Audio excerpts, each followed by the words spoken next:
Está no ar o Revista TST com as notícias que marcaram a semana no Tribunal Superior do Trabalho. E para garantir a saúde e segurança de toda a nossa equipe, o Revista TST continua sendo feito de casa.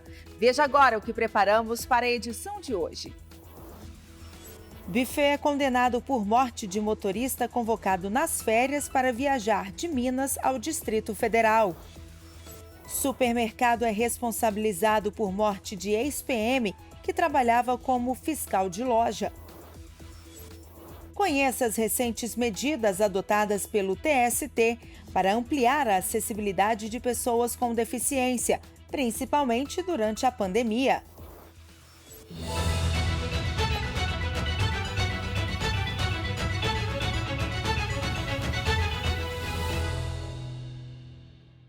A gente começa o programa de hoje trazendo um caso de destaque julgado pela Seção 2 de Dissídios Individuais. Uma empresa de festas foi condenada pela morte de um motorista durante uma viagem de trabalho. O motorista estava de férias quando foi convocado pela empresa para fazer uma viagem entre Minas Gerais e o Distrito Federal. A cozinheira que o acompanhava contou que quando eles passavam pela BR-040, perto de Brasília, o vidro da janela ao lado do motorista estourou. Inicialmente, ela achou que o veículo havia sido atingido por uma pedra, mas, na verdade, o motorista tinha sido baleado no peito. Dias depois, ele morreu. Ao avaliar a ação trabalhista movida pela família do motorista, o Tribunal Regional do Trabalho da Terceira Região, em Minas Gerais, entendeu que as atividades da empresa de festas não se enquadravam como de risco, e, portanto, ela não poderia ser responsabilizada pela ação de terceiros sobre os seus empregados. Após as possibilidades de recursos terem se esgotado, a família ajuizou a ação rescisória, pedindo a desconstituição da decisão. O argumento foi de violação literal do artigo 927, parágrafo único do Código Civil.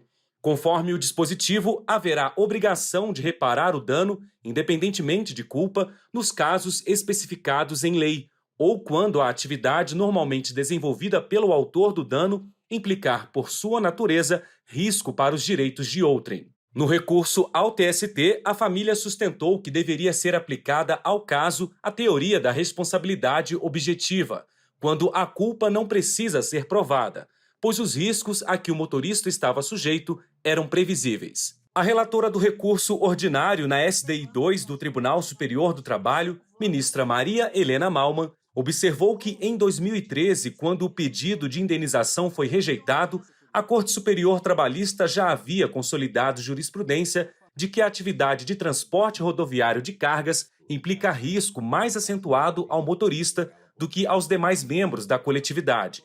E, por essa razão, é desnecessária a caracterização da culpa, pois incide, no caso, a responsabilidade objetiva prevista no Código Civil. Por unanimidade, a SDI 2 então reformou a sentença proferida na reclamação trabalhista para julgá-la procedente e condenou a empresa ao pagamento de indenização de R$70 mil, valor que deve ser repartido entre a viúva e os 2 filhos do motorista. No canal do TST no YouTube, você pode acompanhar as sessões de julgamento do tribunal. Elas são transmitidas ao vivo e depois ficam armazenadas para serem acompanhadas a qualquer momento. Acesse youtube.com/TST. E depois, no intervalo, os julgamentos de destaque das turmas do TST.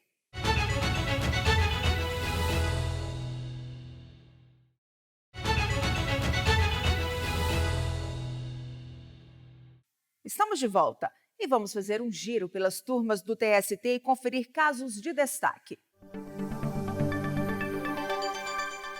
E vamos ao nosso primeiro destaque de hoje. A 4ª turma afastou a penhora de créditos vinculados ao FIES recebidos pela Associação Salgado de Oliveira de Educação e Cultura de Belo Horizonte.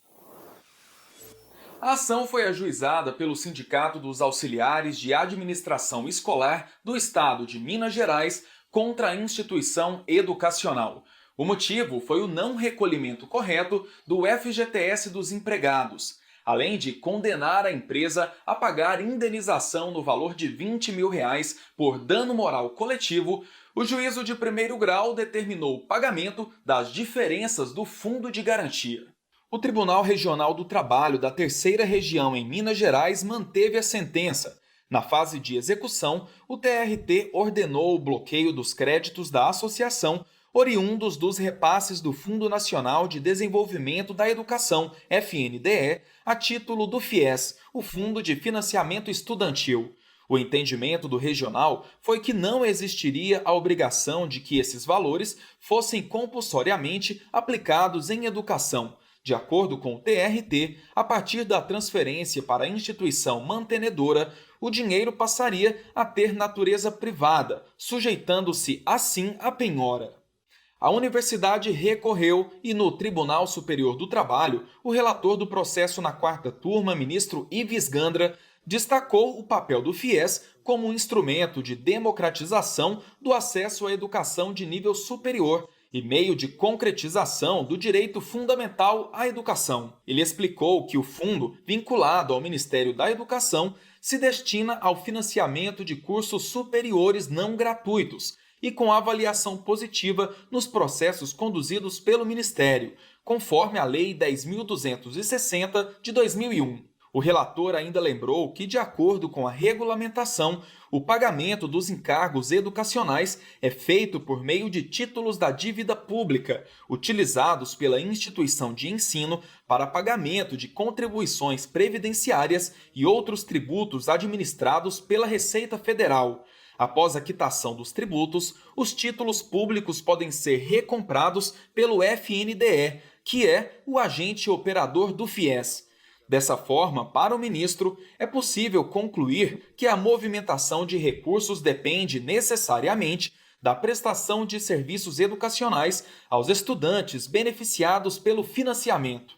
Essa conclusão é reforçada pela Lei 12.202 de 2010, que deu nova redação ao parágrafo 1º do artigo 10 da Lei 10.260 de 2001, para proibir expressamente a negociação desses títulos públicos com outras pessoas jurídicas de direito privado. Na avaliação do relator, não restam dúvidas quanto à natureza pública dos valores relacionados ao FIES e quanto à vinculação compulsória deles à prestação de serviços educacionais. A decisão é favorável à recorrente, à associação. Eu estou conhecendo e dando provimento ao recurso de revista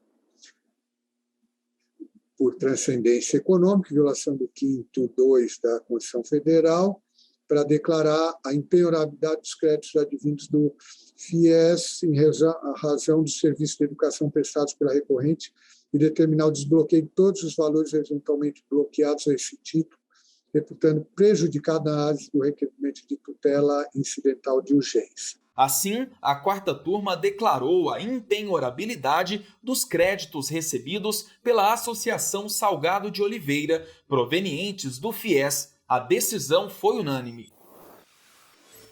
Mãe de mineiro morto em acidente deve ajuizar a ação em nome próprio para requerer indenização. O entendimento é da terceira turma. O mineiro de subsolo tinha 28 anos quando morreu em um capotamento durante o trabalho. O espólio, representado pela mãe dele na condição de inventariante, buscou na justiça o pagamento de indenização. De acordo com a ação, a mulher era beneficiária e dependente econômica do filho, mas o juízo de primeiro grau extinguiu o processo sem analisar o mérito. O Tribunal Regional do Trabalho da 12ª Região em Santa Catarina manteve a decisão. O TRT argumentou que, apesar de a lei dizer que, com a morte, a representatividade judicial passa a ser do espólio, os pedidos de danos morais e materiais decorrentes do acidente de trabalho devem ser feitos diretamente pelo dependente econômico do trabalhador falecido, por se tratar de direito personalíssimo. O espólio, então, recorreu ao Tribunal Superior do Trabalho. O relator do caso na terceira turma, ministro Agra Belmonte, explicou que os danos decorrentes do acidente que levou à morte do trabalhador comprometeram de forma exclusiva a subsistência da mãe. Por isso, apenas ela tem legitimidade para propor a ação de indenização. O que está sendo pedido é um direito próprio. E esse direito próprio é um direito que tem que ser individualizado entre os sucessores. E aqui, no caso, não pode o espólio pedir globalmente alguma coisa que seria direito próprio da meeira, direito próprio de filho, direito próprio talvez até de sobrinho ou de outro dependente que vivesse assim, dessa maneira. O ministro Maurício Godinho Delgado abriu divergência. A nossa jurisprudência, embora ela, pela sua maioria, entenda que a ação mais adequada é aquela veiculada diretamente pelos herdeiros, ela não considera um defeito que elimine a possibilidade da legitimação ativa se for proposta pelo espólio, se tiver presente efetivamente uma real herdeira como inventariante ou representante do espólio. Já o ministro Alberto Bresciani acompanhou o voto do relator. É importante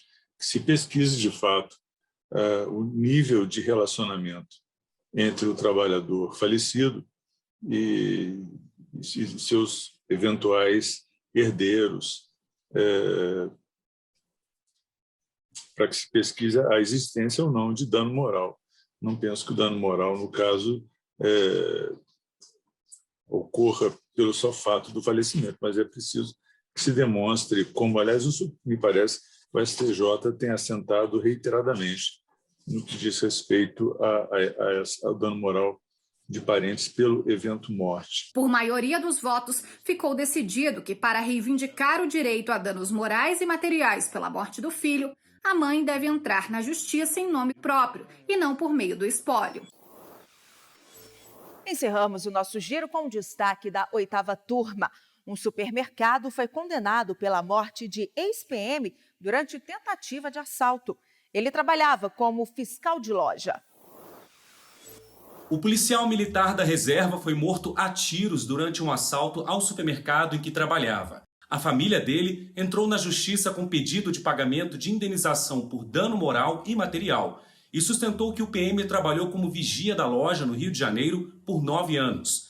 A empresa alegou que ele atuava como fiscal, orientando clientes, conferindo mercadorias e combatendo furtos, mas que não era obrigado a trabalhar armado. O Tribunal Regional do Trabalho da 1ª Região, no Rio de Janeiro, considerou o argumento da empresa e julgou o pedido de indenização improcedente. Para o TRT, a responsabilidade pela morte do empregado não poderia ser creditada ao empregador. No julgamento do caso no TST, a relatora do processo na 8ª turma, a ministra Dora Maria da Costa, destacou que o artigo 927 do Código Civil reconhece expressamente a teoria da responsabilidade objetiva para a reparação do dano causado a terceiros. Conforme a ministra, não há dúvida de que a atividade do policial era de risco, uma vez que, na condição de fiscal de loja, o empregado estava suscetível a assaltos de modo mais intenso do que um cidadão comum, e por isso a atuação dele se equipara à de segurança. De acordo com a relatora, ficou evidente a culpa da empresa, que atribuiu ao empregado tarefas que extrapolavam a simples fiscalização, com função típica de segurança, sem fornecer o treinamento necessário, o que acabou levando à morte do empregado. Por unanimidade, a 8ª turma determinou o retorno dos autos à vara do trabalho de origem para que os pedidos de indenização sejam examinados. –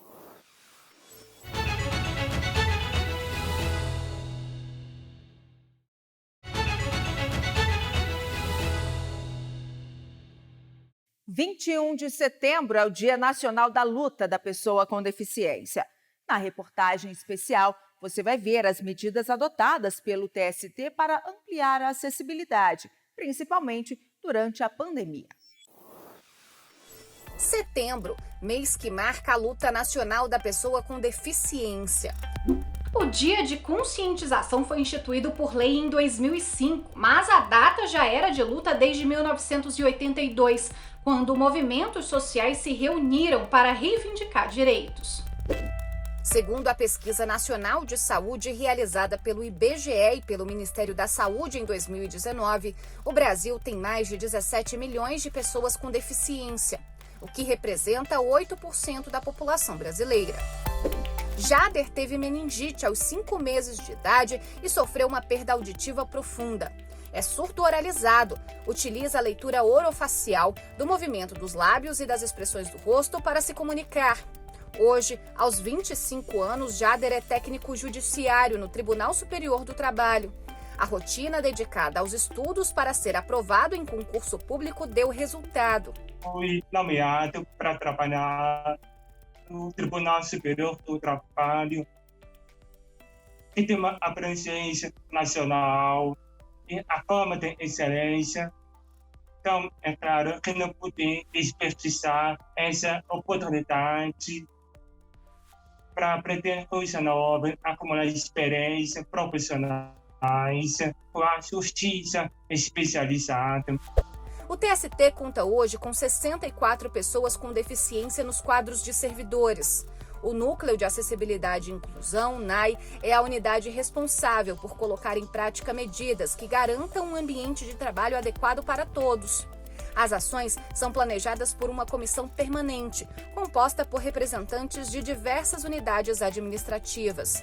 O ministro Dezena da Silva é o presidente da comissão. É preciso disseminar a visão de que condições adequadas de trabalho, conforme as necessidades, não representam privilégios e que a pessoa com deficiência precisa ter efetivamente acesso a esses direitos que lhes são assegurados pelo ordenamento jurídico brasileiro. Com a pandemia da Covid-19, a mudança para o trabalho remoto e a ampliação do uso das plataformas digitais, os esforços se concentraram em proporcionar maior inclusão digital. A interpretação de Libras, a língua brasileira de sinais e a legendagem passaram a estar presentes em eventos promovidos pelo TST. Os meus agradecimentos são extensivos ao professor Mário Sérgio Cortella, o professor José Roberto Afonso. Simples mudanças no cotidiano fazem a diferença quando o assunto é acessibilidade. No sistema judicial do TST, a adoção da fonte Open Sans, por exemplo, garantiu maior legibilidade aos documentos eletrônicos. A Coordenadoria de Rádio e TV do TST também adotou medidas voltadas para a inclusão. Disponível na intranet, o programa TST Atual passou a ser hospedado no YouTube, já que a plataforma gera legendas automaticamente. Para garantir a qualidade da informação, a equipe da CRTV revisa as legendas, sempre com o objetivo de facilitar a compreensão do conteúdo por parte de servidores com deficiência auditiva. Além das ações institucionais, a conscientização e a solidariedade dos colegas de trabalho também podem fazer a diferença. Então, eu vejo que meus colegas de trabalho estão conscientes, porque eu preciso fazer a leitura orofacial, comunicação face a face. Para manter servidores e colaboradores atualizados, o Núcleo de Acessibilidade e Inclusão do TST intensifica a divulgação de informações sobre o tema. O canal é constantemente atualizado para a divulgação de conteúdos com temas atinentes à pessoa com deficiência, que pode ser o endereço www.tst.jus.br/NAI, NAI, que é o Núcleo de Acessibilidade e Inclusão. E o NAI também utiliza frequentemente o e-mail institucional, que é acessibilidade@tst.jus.br, para a disseminação de informações de interesse dos servidores com deficiência e dos gestores em si. Acompanhe agora outras notícias que marcaram a semana. Dados do relatório Justiça em Números 2021, divulgado pelo CNJ, revelam que a Justiça do Trabalho foi, em 2020, o segmento do Poder Judiciário que mais promoveu conciliações. 23% dos casos foram solucionados por meio de acordo. E se considerada apenas a fase de conhecimento, o índice aumenta para 45%. A Justiça do Trabalho também foi destaque como segmento com maior índice de virtualização de processos, com 100% dos casos novos eletrônicos no TST e 99,9% nos tribunais regionais do trabalho. Ainda de acordo com o relatório Justiça em Números, A maior redução do valor das despesas por habitante ocorreu na Justiça do Trabalho, de R$ 102,00 em 2019 para R$ 94,00 em 2020. O relatório completo pode ser conferido em cnj.jus.br. Foi assinado pela presidente do TST, ministra Maria Cristina Peduzzi, ato que instituiu o Programa de Integridade do Tribunal. O objetivo é promover medidas e ações para prevenir, detectar e punir fraudes, além de corrigir falhas sistêmicas. A medida leva em conta a Lei Anticorrupção Empresarial, que dispõe sobre a responsabilização administrativa e civil das pessoas jurídicas pela prática de atos contra a administração pública. O Programa de Integridade também é norteado pelo estímulo à renovação dos cargos de chefia e assessoramento da alta administração e pela vedação ao nepotismo.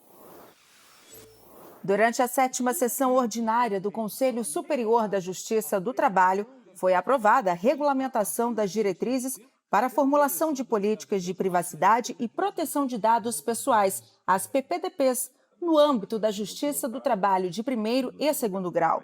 A resolução estabelece o escopo de regulação das PPDPs e traz diretrizes para o tratamento de dados pessoais, deveres dos agentes de tratamento de dados, adoção de medidas técnicas e administrativas de segurança e procedimentos de fiscalização. Segundo a presidente do TST e do CSJT, ministra Maria Cristina Peduzzi, a resolução teve como parâmetro o normativo editado no âmbito do TST e CSJT, que regula a proteção de dados pessoais nas atividades jurisdicionais e administrativas, e também no relacionamento do tribunal com ministros, magistrados, advogados, membros do Ministério Público, jurisdicionados, servidores, colaboradores, fornecedores e demais usuários. O Corregedor-Geral da Justiça do Trabalho, o ministro Aloísio Corrêa da Veiga, realizou correição ordinária no Tribunal Regional do Trabalho da 5ª Região, na Bahia. O ministro destacou a satisfação em realizar a correição no TRT5, ressaltando as ferramentas Business Intelligence e e-correição, que permitiram a coleta prévia de dados e relatórios de forma online. O ministro também afirmou que a tramitação de processos, quase na totalidade pelo sistema PJE, contribuiu para a manutenção da prestação jurisdicional durante a pandemia e destacou que a Justiça do Trabalho se consolidou como ramo do Poder Judiciário de vanguarda. E a edição de hoje fica por aqui. Essas e outras notícias do Tribunal Superior do Trabalho você também pode acompanhar no site e redes sociais do TST. Muito obrigada pela sua companhia e até semana que vem.